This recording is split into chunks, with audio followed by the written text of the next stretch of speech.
नमस्कार मित्रों, मैं राहुल लाल।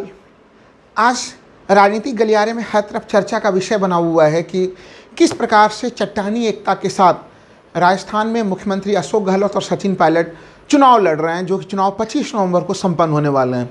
इसमें दो फैक्टर की सबसे ज़्यादा चर्चा है। एक तो है पीजी फैक्टर, दूसरा है मंदिर फैक्टर।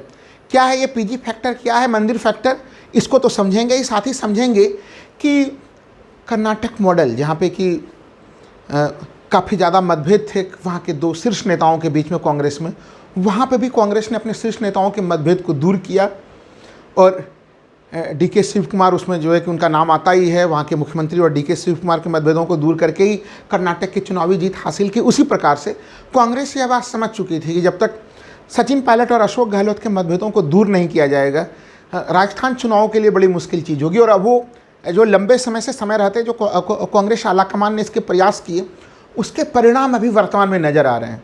अगर देखें ऐतिहासिक ढंग से हम लोगों तो सबसे पहले जब कांग्रेस अध्यक्ष मल्लिकार्जुन खड़गे ने दिल्ली में एक बैठक बुलाई, उस बैठक में राहुल गांधी भी मौजूद थे और वहाँ पे सचिन पायलट और अशोक गहलोत दोनों की उपस्थिति में एक वहाँ पे समझौता कराने का प्रयास हुआ। और दोनों पहली बार हम लोगों ने उस समय देखा था कि मीडिया के सामने में उपस्थित हुए थे और दोनों ने कहा कि हम लोगों के बीच में कोई आपसी मतभेद नहीं है। लेकिन उसके बावजूद भी जो चुनाव प्रचार या तमाम तरह की गतिविधियों में दोनों में आपसी एकजुटता दिखनी थी, उस एकजुटता की कमी लगातार दिखाई दे रही थी। यानी जरूर मीडिया के कैमरे के सामने में आकर दोनों कह रहे थे, लेकिन दोनों के मतभेद कहीं न कहीं मित्रों बने हुए थे। इस संदर्भ में देखा जाए तो जो माना जाता है कि दोनों के मतभेद को दूर करने में जो पीजी फैक्टर जिसकी बात हो रही है बार बार, वो है प्रियंका गांधी। प्रियंका गांधी ने इसके लिए लगातार प्रयास किए और उन्हें इस प्रयास में कैसे सफलता मिली, इसके लिए दो रैलियों का वर्णन बड़ा आवश्यक होता है मित्रों। प्रथम रैली एक रैली हुई थी 10 सितंबर को टोंक के निवाई में। वहाँ पे प्रियंका गांधी रैली को संबोधित करने के लिए पहुँची थी और उन्होंने मुख्यमंत्री अशोक गहलोत और सचिन पायलट दोनों को कहा था कि अब आप लोग बिल्कुल आपसी मतभेदों को भुलाइए और एकजुट होकर सामने में आइए। लेकिन 10 सितंबर को जब ये टोंक की निवाई रैली हुई और जब ये प्रयास किए गए, उसके कुछ हल्के फल्के तो चीज़ें बाहर सामने में आई, लेकिन मजबूत ठोस नतीजा, यानी जिसको हम लोग कहते हैं कि सचिन पायलट और अशोक गहलोत बिल्कुल चट्टान की तरह एकजुट हो जाएं, वो संदेश फिर भी मित्रों वहाँ से निकल के नहीं आ पाया।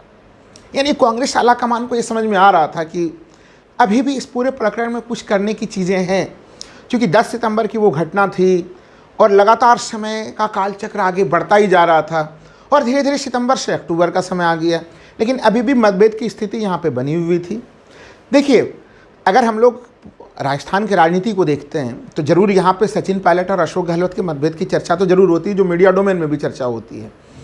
लेकिन साथ ही साथ दूसरे खेमे को अगर हम लोग देखते हैं तो भारतीय जनता पार्टी में भी खूब सारे हैं। वहाँ पे तो मुख्यमंत्री के करीबन 1 दर्जन से ज़्यादा जो है कि दावेदार माने जाते हैं। माना जाता है कि राजस्थान बीजेपी में मुख्यमंत्री के ओलंपियाड की रैली चल रही है कि कौन बनेगा मुख्यमंत्री, हम बनेंगे, तुम नहीं बनोगे। वसुंधरा राजे को काटने के लिए जो है कि आलाकमान ने तमाम कई बड़े नेताओं को लगा दिया। तो कांग्रेस को ये समझ में आया कि भारतीय जनता पार्टी में सुरफुटव्वल काफ़ी ज़्यादा है। ऐसे स्थिति में हमारे यहाँ पे केवल सचिन पायलट और अशोक गहलोत के बीच में जो है कि एक खेमेबंदी की स्थिति है, उसको अगर दूर कर दिया जाए तो फिर स्थिति बड़ी मजबूत हो जाएगी। और मैं बार बार कह रहा हूँ कि कर्नाटक में ये प्रयोग हुए और बड़े ही सफल ढंग से जो है कि उसके नतीजे दिखे। कुछ मतभेद की स्थिति हिमाचल प्रदेश में भी थी मित्रों, लेकिन वहाँ पे भी प्रियंका गांधी ने बड़ी सावधानी के साथ सभी गुटों को एकजुट करके उन्होंने ही पूरे चुनाव कमान को संभाला हुआ था हिमाचल प्रदेश में और उसकी सफलता भी मिली। इसलिए 10 सितंबर से जब समय का कालचक्र बढ़ते हुए 20 अक्टूबर को आ गया, जी हाँ 20 अक्टूबर को प्रियंका गांधी की रैली थी दौसा जिले के सिकराई में। यानी कि दौसा जिले के सिकराई रैली को जब वो संबोधित करने के लिए गई थी तो रैली का काफ़ी अच्छे से प्रियंका गांधी ने संबोधित किया और संबोधन भी हो गया। लेकिन उसके बाद जो सबसे बड़ी घटना घटती, जो मंदिर फैक्टर होता है, वो अब यहाँ पे आता है सिकराई रैली में। दौसा के सिकराई रैली में रैली समाप्त होती है और प्रियंका गांधी कार्यक्रम बनाती हैं। जो रैली स्थल है वहाँ से आधे घंटे की दूरी पे कोई मंदिर है, प्रतिष्ठित मंदिर, कि वहाँ पे वो पूजा अर्चना करने के लिए जाती हैं मुख्यमंत्री अशोक गहलोत और सचिन पायलट के साथ। मित्रों, जो समस्या का समाधान है वो इसी जगह पे था। सबसे महत्वपूर्ण बिंदु कि प्रियंका गांधी जो उस प्रतिष्ठित मंदिर में पूजा करने के लिए जाती हैं, जिस कार में वो बैठती हैं उसी कार में वो बैठाती हैं, मुख्यमंत्री अशोक गहलोत को बैठने के लिए कहती हैं और उसी में सचिन पायलट को भी बैठने के लिए कहते हैं। यानी प्रियंका गांधी, मुख्यमंत्री अशोक गहलोत और सचिन पायलट तीनों एक ही कार में सवार होकर उस मंदिर में पूजा अर्चना के लिए जाते हैं। और बीच रास्ते प्रियंका गांधी पुनः उन्हें निर्देश देती हैं कि अब 20 अक्टूबर का समय आ चुका है, अब अगर आप लोग मतभेदों को नहीं भुलाएंगे तो फिर कब मतभेदों को भुलाएंगे, इसलिए आपसी मतभेदों को दूर कीजिए और चट्टानी एकता के साथ चुनाव में सामने में आ जाइए।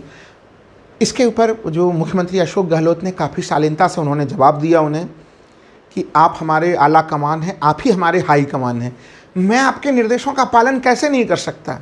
मैं आपको पूरा विश्वास दिलाता हूं कि सचिन पायलट जी के बिल्कुल कंधे से कंधा मिलाकर मैं लड़ाई लड़ूंगा।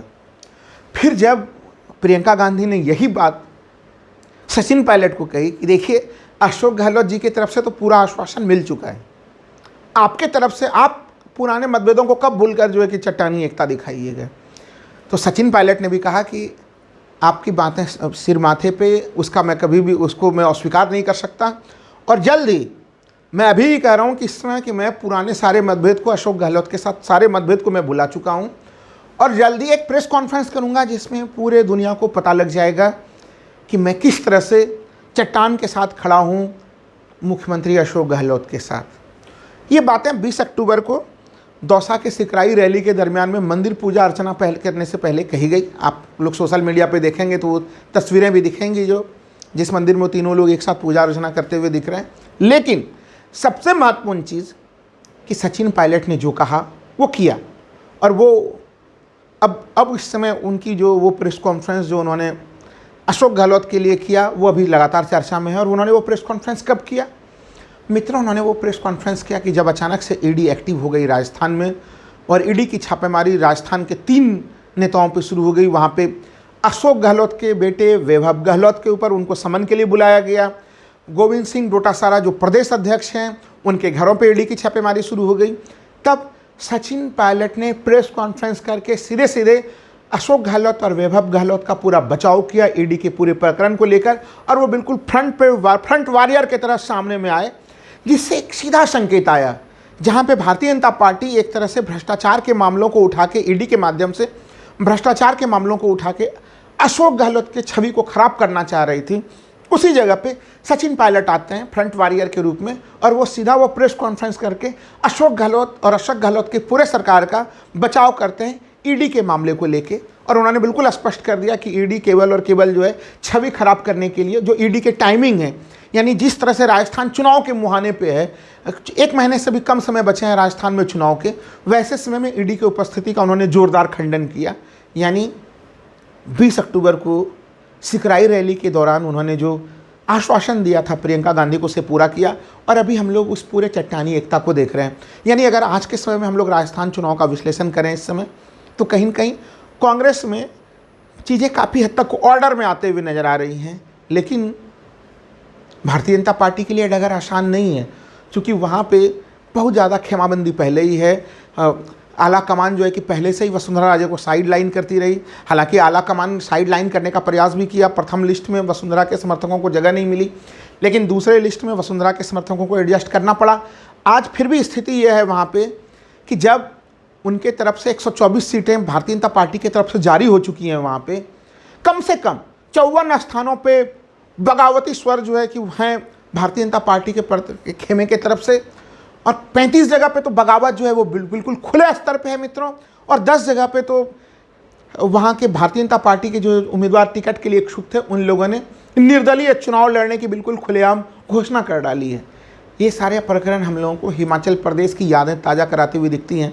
आप लोगों को याद होगा कि हिमाचल प्रदेश में भारतीय जनता पार्टी के जो निवर्तमान विधायक थे, जब उनकी टिकट उनकी काट ली गई और उन्होंने घोषणा कर दी कि वो निर्दलीय चुनाव लड़ेंगे, तो खुद माननीय प्रधानमंत्री उन्हें फ़ोन करते हुए मनाते हुए दिखे थे, और प्रधानमंत्री के फ़ोन करने पे भी वो माने नहीं थे, वो चुनाव लड़ गए थे और वो सीट अंततः वहाँ पे भारतीय जनता पार्टी को नुकसान की स्थिति बनी थी। तो ये तमाम तरह की चीज़ें हैं। तो कहने का मतलब ये है कि इसमें प्रियंका गांधी और मंदिर फैक्टर जिसकी चर्चा हो रही है, उसने कांग्रेस को काफ़ी हद तक एकजुट कर दिया है। धन्यवाद मित्रों।